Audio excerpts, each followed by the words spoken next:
বিসমিল্লাহির রহমানির রহিম। সম্মানিত দেশবাসী, আপনাদের মাঝে আবার এসে পড়লাম। এইখানে আমাদের কিছু নেতা কর্মীদের মাঝে অনেক অনেক নেতৃবৃন্দ আমাদের দলের ভালো পদ ধরে রাখছে, এমনকি থানা পর্যায়ে, এমনকি ইউনিয়ন পর্যায়ে পদগুলো ধরে রাখছেন।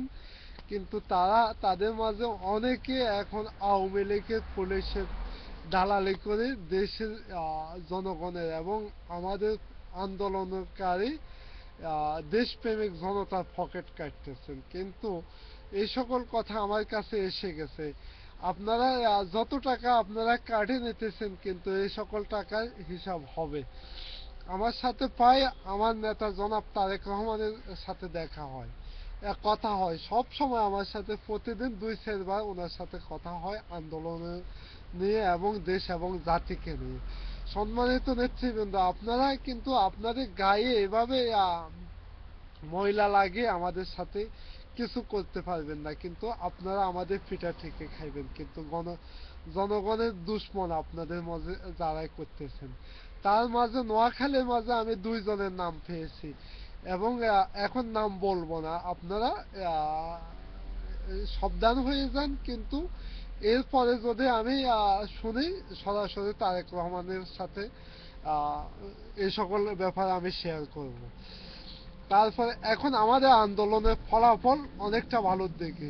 আওয়ামী বাকশালীরা দিন যাচ্ছে, মিনিট যাচ্ছে, তারা ফালাচ্ছে, শুধু শুধু ফালাচ্ছে আর দৌড়াচ্ছে। তারা আর কাঁপছে, কোথায় ফালাবে এখন তার জায়গা পাচ্ছে না। ছোট ছোট ইঁদুর বাদুর গুলা ফালাচ্ছে, বড় বড় কুকুর গুলা এখনো ফালাইবার মতো জায়গা পাচ্ছে না। কিন্তু বড় কুকুর গুলা ফালাইতে হইলে জায়গাগুলো ওই রকম লাগে, ওই রকম জায়গা তারা ব্যবস্থা করতে পারতেছে না, তাই ফালাইতে পারতেছে না। আমরা আমাদের আন্দোলনে অতি শীঘ্রই আমরা কিন্তু জনগণের পক্ষে, গণতন্ত্রের পক্ষে একটা সাপোর্ট পাবো। আমাদের আমাদের সম্মানিত দেশবাসী, আপনারা মনে মনে রাখবেন, কিন্তু আমাদের কিন্তু সকল পুলিশ বাহিনী কিন্তু আমাদের দুশ্মন না। যেগুলা টেলিফোনে ফেসবুকে আসছে, যে সকল সন্ত্রাসী ছবি সহ, তাদের তাদের কলিজার উপর যে আঘাত আনা যায় এরকম পদক্ষেপ নেন। কিন্তু আপনাদেরকে মনে রাখতে হবে, হাতের অস্ত্র ফালাইতে হলে বাহুতে বাড়ি দিতে হয়।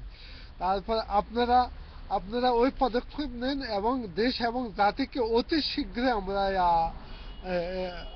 উদ্ধার করব দেশ নেত্রী বেগম খালেদা জিয়ার নেতৃত্বে।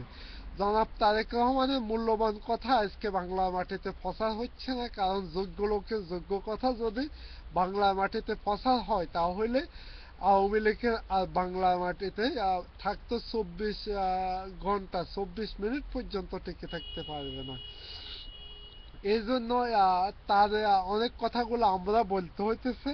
সম্মানিত দেশবাসী, আপনারা ডিজিটাল আকারে আন্দোলন করার চিন্তা ভাবনা করুন। এই বলে আজকের মতো বিদায় নিচ্ছে। খোদা হাফেজ। বাংলাদেশ জাতীয়তাবাদী জিন্দাবাদ। খালেদা জিয়া জিন্দাবাদ। তারেক রহমান জিন্দাবাদ।